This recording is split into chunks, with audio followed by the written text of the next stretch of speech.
Assalamualaikum warahmatullahi wabarakatuh. Yang terhormat Bapak Dr. Subelo Wiono, SH-MPD, selaku dosen mata kuliah Kewarganegaraan. Perkenalkan, saya Arya Malik Fadilah dengan NPM 251000067. Di sini saya akan melakukan resume sesuai materi yang telah Bapak sampaikan dari awal pertemuan sampai ke pertemuan terakhir. Materi yang pertama yaitu pengantar pendidikan kewarganegaraan. Pendidikan kewarganegaraan adalah mata pelajaran yang membahas pembentukan sikap, pengetahuan, dan keterampilan warga negara agar sadar akan perannya dalam kehidupan berbangsa dan bernegara. Tujuan dan fungsi pendidikan kewarganegaraan adalah bertujuan membentuk warga negara yang cerdas, bertanggung jawab, demokratis, dan memiliki rasa nasionalisme serta cinta tanah air. Lalu ada landasan pendidikan kewarganegaraan. Berlandaskan Pancasila sebagai ideologi negara, Undang-Undang Dasar 1945 sebagai dasar hukum, serta nilai-nilai budaya dan kebangsaan Indonesia. Materi selanjutnya, ada warga negara cerdas di era digital. Di era digital, perkembangan teknologi informasi dan media sosial membawa dampak besar bagi kehidupan berbangsa dan bernegara. Warga negara dituntut untuk bersikap cerdas, kritis, dan bertanggung jawab dalam menggunakan informasi digital. Di dalam materi tersebut, ada yang dinamakan post-truth. Post-truth adalah kondisi ketika fakta objektif kurang berpengaruh dalam membentuk opini publik dibandingkan emosi, keyakinan pribadi, dan opini yang viral di media sosial. Ciri-ciri era post-truth: maraknya berita hoax, manipulasi informasi, provokasi emosional, dan penyebaran opini tanpa verifikasi kebenaran. Selanjutnya ada dampak post-truth bagi kehidupan berbangsa, yaitu menyebabkan polarisasi masyarakat, menurunnya kepercayaan publik, konflik sosial, serta melemahkan nilai demokrasi dan persatuan.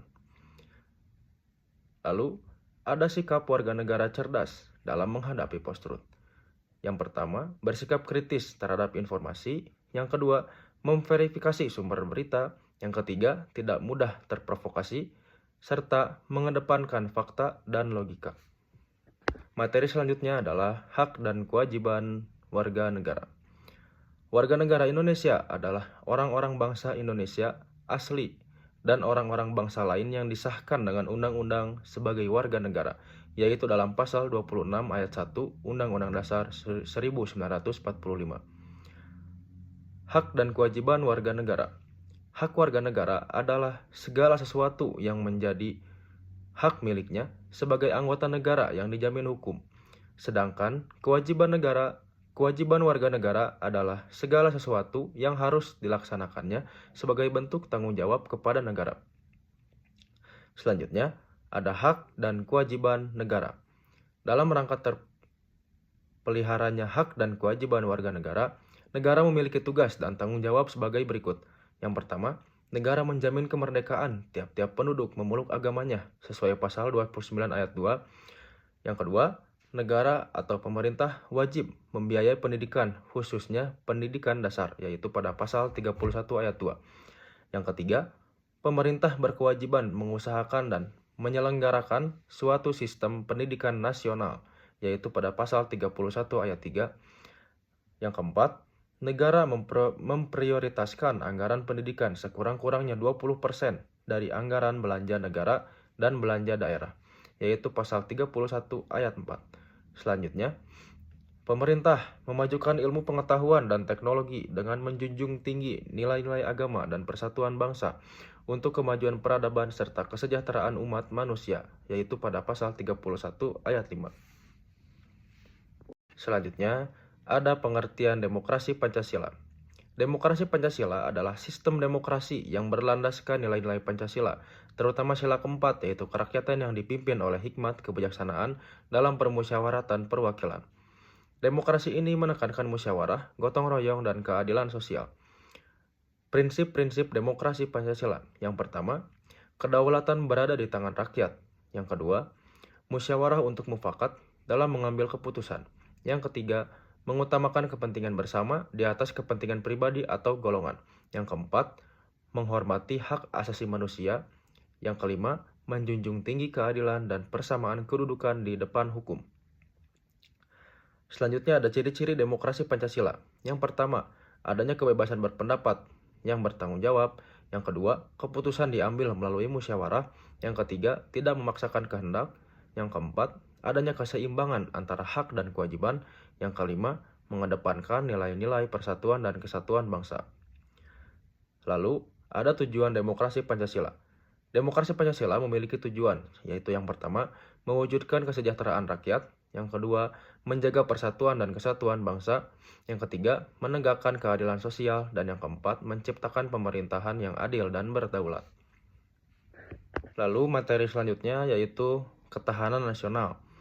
Ketahanan nasional adalah kondisi dinamis suatu bangsa yang berisi keuletan dan ketangguhan dalam menghadapi ancaman, tantangan, hambatan, dan gangguan, baik dari dalam maupun luar negeri, demi menjamin kelangsungan hidup bangsa dan negara. Tujuan ketahanan nasional yaitu menjaga kelangsungan hidup bangsa dan negara, melindungi kedaulatan dan keutuhan wilayah NKRI, mewujudkan kesejahteraan dan keamanan sosial. Yang terakhir, memperkuat persatuan dan kesatuan bangsa. Lalu dilanjut ada sifat-sifat ketahanan sosial. Yang pertama mandiri, yaitu bertumpu pada kemampuan bangsa sendiri. Yang kedua dinamis, yaitu selalu berkembang sesuai kondisi. Yang ketiga wibawa, memiliki daya tangkal terhadap ancaman. Dan yang terakhir konsisten, yaitu berlandaskan nilai Pancasila. Selanjutnya ada peran warga negara dalam ketahanan nasional. Yang pertama, menjunjung tinggi nilai Pancasila. Yang kedua, menaati hukum dan peraturan. Yang ketiga, menjaga persatuan dan kesatuan bangsa. Yang keempat, berpartisipasi dalam pembangunan nasional. Dan yang terakhir, bela negara sesuai peran masing-masing. Lalu ada pengertian etika dan moralitas. Etika adalah nilai dan norma yang menjadi pedoman perilaku manusia dalam kehidupan bersama, termasuk dalam kehidupan berbangsa dan bernegara. Moralitas adalah sikap dan perbuatan manusia yang mencerminkan nilai baik dan buruk berdasarkan hati nurani dan norma yang berlaku di masyarakat. Landasan etika dan moralitas bangsa Indonesia. Yang pertama, Pancasila sebagai sumber nilai dan pedoman moral bangsa. UUD 1945 sebagai dasar hukum dalam kehidupan bernegara. Nilai budaya, agama, dan adat istiadat masyarakat Indonesia. Selanjutnya ada peran etika dan moralitas dalam kehidupan berbangsa dan bernegara. Yang pertama, menjaga keharmonisan dan ketertiban sosial.